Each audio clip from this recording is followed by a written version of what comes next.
नमस्कार दोस्तों। एक हम बहुत ज़्यादा चीज़ें आप लोग सुनने को देखने को मिल रही कि किडनी स्टोन के लिए कोई दवाई खाई, कोई भी किसी भी किस्म की दवाई, कोई आयुर्वेदिक या होम्योपैथिक दवाई, और उसको लेने के बाद में किडनी स्टोन निकल गया, लेकिन फिर दोबारा किडनी स्टोन बन जाता है और बार बार ऐसी टेंडेंसी रहती है। ऐसे बहुत सारे केसेस बढ़ गए हैं। अभी ये भी देखा जा रहा है कि किडनी स्टोन भी लगातार बढ़ता जा रहा है। तो हम होम्योपैथी में ऐसी कौन सी टॉप मेडिसिन दे सकते हैं, या कौन सी ऐसी मेडिसिन है जिनसे ये रिकरेंट जो किडनी स्टोन है, बार बार किडनी स्टोन का जो बनना है, ये रुक जाए, ये बार बार ना बने। बहुत अच्छी मेडिसिन है और नंबर ऑफ पेशेंट्स पे, सैकड़ों पेशेंट्स पे इसको मैं ट्राई कर चुका हूँ, जिनको दोबारा फिर किडनी स्टोन नहीं बन रहे हैं, ना उनको बनेंगे दोबारा। बहुत इंपॉर्टेंट है और लगभग 100% इनके रिजल्ट हैं। लगभग हर पेशेंट में जिसमें भी दिया जाता है उसमें दोबारा रिकरेंट किडनी स्टोन नहीं होता है। अगर वो थोड़े से फैक्टर भी मैनेज कर ले, डाइट में अपनी थोड़ी रिस्ट्रिक्शन कर ले, तो दोबारा उसको किडनी स्टोन नहीं बनता है। तो चलिए इस वीडियो को स्टार्ट करते हैं। मैं डॉक्टर सचिन और होम्योपैथी विद सचिन में आप सब लोगों का बहुत बहुत स्वागत है।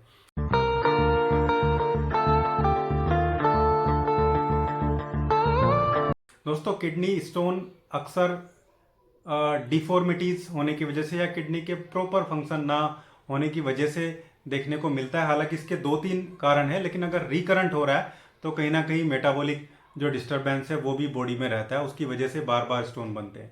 पहले स्टोन बनने का एक छोटा सा जो प्रोसेस है वो अगर हम चेक कर लें तो किडनी में क्या होता है। किडनी का एक में बहुत इंपॉर्टेंट वर्क होता है। वैसे तो नंबर ऑफ वर्क हैं किडनी के, लेकिन फिल्ट्रेशन करना, वेस्ट मटेरियल को बाहर निकालना, और कुछ मिनरल्स होते हैं जो जिनको एक्सेस अगर वो हो जाए तो उनको एक्सक्रिएट करना, बाहर करना भी किडनी का फंक्शन है। कई बार या तो किडनी के फंक्शन हाइपो हो जाते हैं, वो एफिशिएंटली उनको बाहर नहीं कर पाती है, या कई बार ये जो मिनरल है, ये कंपोनेंट है, ये ही ऑलरेडी ज़्यादा क्वांटिटी में हो जाते हैं और ये फिर ये डिपॉजिट होने लगते हैं। इसमें जो कुछ खास मिनरल हैं जिनकी कॉन्सेंट्रेशन बहुत ज़्यादा होने से ये किडनी स्टोन का फॉर्मेशन होता है। इसमें कैल्शियम है, ऑक्जेलेट है, यूरिक एसिड है और फोस्फेट है। इनके कंसंट्रेशन यूरिन में ज़्यादा होने से या तो इनका प्रोडक्शन ज़्यादा हो जाए या इनटेक ज़्यादा हो जाए, इसकी वजह से स्टोन किडनी में बनने लगते हैं, स्टोन का फॉर्मेशन होने लगता है।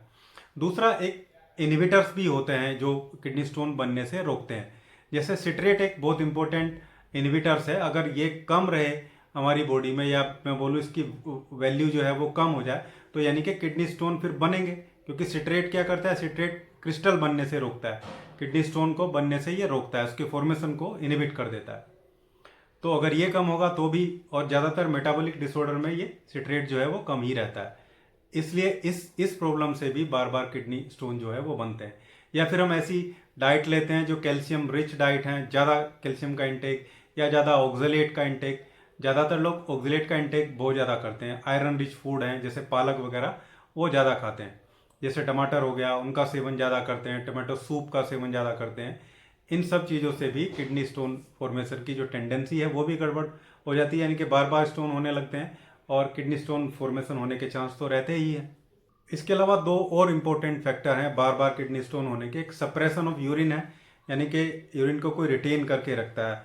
यूरिन की जब अर्जिंग होती है तो वो उसको पास आउट करने के लिए नहीं जाता है, बार बार वो यूरिन को होल्ड करके रखता है। ये एक बहुत बड़ा फैक्टर है। दूसरा, पीएच वैल्यू यूरिन का, यानी कि ज़्यादा हाइड्रोजन आयन का सिक्रेट होना, या एसिडिक आपका जो ब्लड वेसल्स में ब्लड जो रेगुलेट हो रहा है उसमें भी अगर हाइड्रोजन आयन ज़्यादा है, यानी कि ब्लड का जो पीएच है वो कम हो गया, एसिडिक ज़्यादा है, तो भी चांसेस ज़्यादा रहते हैं। और मैंने ऐसा देखा भी है कि जिनके खून में, सीधी सी भाषा में अगर हम बोलें, खून में जिनके एसिडिटी होती है, ब्लड ज़्यादा एसिडिक हो जाता है, उनको किडनी स्टोन बार बार होते हैं और किडनी स्टोन होने की टेंडेंसी उनकी ज़्यादा हो जाती है। अब हम बात करते हैं कि होम्योपैथी में कौन सी मेडिसिन है जिनको लेने से, जिनको कंज्यूम करने से, जिनको यूज़ करने से ये किडनी स्टोन का फॉर्मेशन है ये बार बार नहीं होता है। दोस्तों, अगर आप लोग चैनल पर नए हैं और अभी तक आप लोगों ने चैनल को सब्सक्राइब नहीं किया है तो वीडियो को लाइक करिएगा, चैनल को सब्सक्राइब करिएगा, साथ में जो बेल आइकन होता है उसको प्रेस करिए ताकि आने वाले सभी वीडियो के नोटिफिकेशन भी आपको टाइमली मिलते रहे। दोस्तों, किडनी स्टोन पे भी मेरा एक वीडियो बना हुआ है। किडनी स्टोन अगर हो गया तो उसको कैसे हम निकाल सकते हैं। किडनी स्टोन की बेहतरीन दवाइयाँ हैं, उसको मैं यहाँ पे आई बटन में भी लगा देता हूँ और डिस्क्रिप्शन में भी उसका लिंक में दे दूंगा, आप वो वीडियो भी देख सकते हैं। फिलहाल हम बार बार किडनी स्टोन ना हो उसके बारे में बात करते हैं। सबसे पहली और बहुत ख़ास दवाई इसके लिए है और ये कैलकुलस रेनेलिस के नाम से आती है।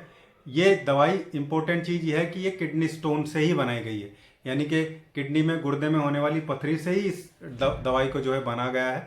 आप सब लोग जानते हैं होम्योपैथी में ऐसे अलग अलग किंगडम से मेडिसिन को बनाया जाता है। बहुत अच्छी दवाई है और बहुत सेफ मेडिसिन है। कैलकुलस रेनेलिस को 30 पोटेंसी में आप स्टार्ट करिए। 30 पोटेंसी में 2 बूंदे सुबह, 2 बूंदे शाम को, और कुछ दिन 1 महीना लगभग लेने के बाद इसको आपको दिन में 1 बार कर देना है, या फिर 200 पोटेंसी आप इसका यूज़ करें 1 महीने बाद। ये तो कैलकुलस रेनेलिस का कोर्स है। दूसरी रेमेडी है चाइना। चाइना भी बहुत टॉप ग्रेड रेमेडी है रिकरेंट किडनी स्टोन के लिए। चाइना ऑफिशियलिस को या सिंकोना ऑफिशियलिस के नाम से भी हम इसको जानते हैं। इसको भी ऐसे ही टेंडेंसी में यूज़ करना है। पहले चाइना 30 पोटेंसी की 2 बूंदे सुबह, 2 दोपहर, 2 शाम को लगभग 1 महीने तक कंटिन्यूस आपको लेनी है। उसके बाद 200 पोटेंसी अगले 1 महीने के लिए दिन में 1 बार, और उसके बाद अगले महीने यानी कि 3rd मंथ से आपको चाइना ऑफिशियलिस 1000 पोटेंसी की 2 ड्रॉप केवल सप्ताह में 1 बार एवरी संडे आपको लेना है। ऐसे ये 3 महीने का हमारा चाइना का कोर्स हो गया। इसके साथ में बर्बेरिस वल्गैरिस और अर्टिका यूरेनस। बर्बेरिस वल्गैरिस का मदर टिंचर जो किडनी स्टोन को फॉर्म होने से रोकता है, किडनी स्टोन को ब्रेक करता है, और क्रिस्टलाइजेशन अगर हो भी जाए तो उसको भी ये ब्रेक आउट कर देता है। तो बर्बेरिस वल्गैरिस का मदर टिंचर, साथ में अर्टिका यूरेनस जो यूरिक एसिड के लिए भी बहुत इंपॉर्टेंट है, और किडनी स्टोन अलग अलग टाइप के फॉर्म होते हैं उसके लिए भी अर्टिका यूरेनस भी मदर टिंचर फॉर्मेट में लेना है। इन दोनों मेडिसिन को इक्वल क्वांटिटी में मिक्स करके लाइक 50-50 ml दोनों को, और 10-10 ड्रॉप्स दिन में 3 बार हम कंटिन्यूस इसको भी 3 महीने तक लेंगे। ऐसे कैलकुलस रेनेलिस, चाइना ऑफिशियलिस और बर्बेरिस और अर्टिका यूरेनस के कोर्स को पूरे 3 महीने तक आपको कंटिन्यू करना है। ऐसे आप करेंगे तो बहुत जल्दी आपकी किडनी स्टोन की जो टेंडेंसी है वो ब्रेक हो जाएगी और दोबारा कभी किडनी स्टोन नहीं होगा। दूसरा जो डाइट का मेन चीज़ है वो ज़रूर रखना है, अपने आप को हाइड्रेट रखना है।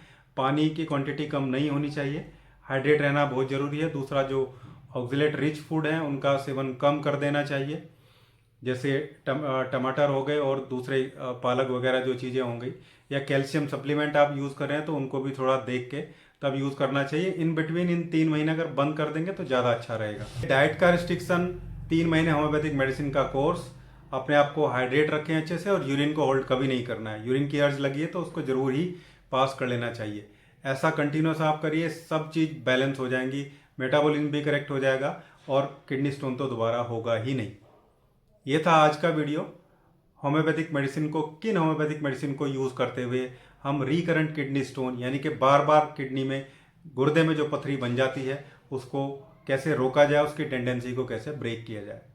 उम्मीद करता हूँ वीडियो आप लोगों को अच्छा लगा होगा।